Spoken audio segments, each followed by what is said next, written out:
The anteater's nose is used, I suppose, for vacuuming gaps in between all its toes, or maybe sometimes when it gets thinner it vacuums up an occasional dinner.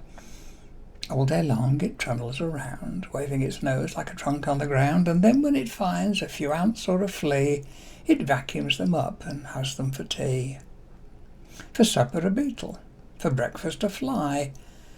An anteater's life goes sniffily by. It rootles and tootles through leaves on the ground, vacuuming everything that's moving around.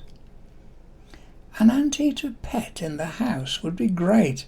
It could suck up the sprouts that I leave on my plate. It could clean all the carpets and vacuum under my bed. It could live on the spiders weaving webs in Dad's shed. I wonder if anybody does have an anteater as a pet. I haven't thought about that before.